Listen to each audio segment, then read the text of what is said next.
आपण सांगितलं होतं की राज्यामध्ये 27, 28, 27 तारखेला पाऊस पडणार आहे.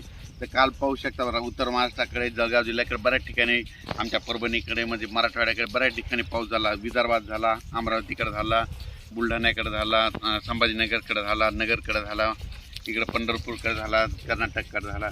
आणि परत आता एक अंदाज येणार आहे शेतकऱ्याला, परत एक आनंदाची बातमी की राज्यामध्ये 30 तारखेपासून हवामान कोरडं राहणार आहे. थंडीची तीव्र लाट येणार आहे. जवळपास 15 दिवस म्हणजे नववर्षाचं स्वागत थंडीनं होणार आहे, म्हणून हा अंदाज लक्षात यायचा. म्हणजे 31 डिसेंबरपासून ते 15 जानेवारीपर्यंत राज्यामध्ये तीव्र थंडीची लाट येणार आहे. जशी मागात थंडी आली होती तशी राज्यात थंडी येणार आहे, म्हणून हा अंदाज लक्षात यायचा. राज्यातल्या सर्व शेतकऱ्याला सांगू इच्छितो की राज्यामध्ये आज आहे 28 डिसेंबर.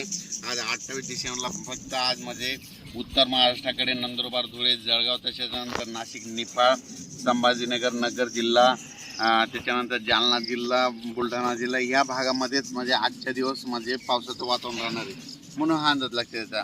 पण राज्यामध्ये उद्यापासून, उद्याच्या नंतर म्हणजे परवाच्याला 30 डिसेंबरपासून राज्यातला पाऊस पुन्हा परत म्हणजे पाऊस कमी होणार आहे. म्हणजे 30 पासून हवामान कोरडं राहणार आहे.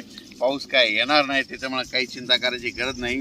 राज्यामध्ये मात्र 31 डिसेंबर ते 15 जानेवारी 2025 पर्यंत म्हणजे 15 दिवस हवामान कोरडं राहणार आहे. तीव्र थंडीची लाट येणार आहे, म्हणून हा अंदाज लक्षात यायचा. अचानक वातावरणात बदल झाला तर परत एक मेसेज दिला जाईल.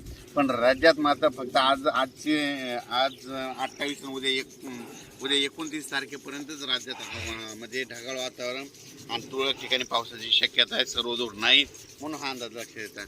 पण राज्यात मात्र नववर्षाचं स्वागत मात्र थंडीनं होणार आहे, म्हणून हा अंदाज लक्षात येतात. म्हणजे सांगायचं झालं तर आज देखील म्हणजे 28 डिसेंबरला देखील फक्त नाशिककडं, निफाड त्या भागामध्ये थोडं सकाळी पाऊस येईल, म्हणून हा अंदाज लागेल. पण राज्यात मध्ये मोठा पाऊस आता नाही. मग 31 डिसेंबरपासून राज्यातला हवामान कोरडं राहणार आहे, पाऊस काही येणार नाही, म्हणून हा अंदाज लक्षात येतात. धन्यवाद.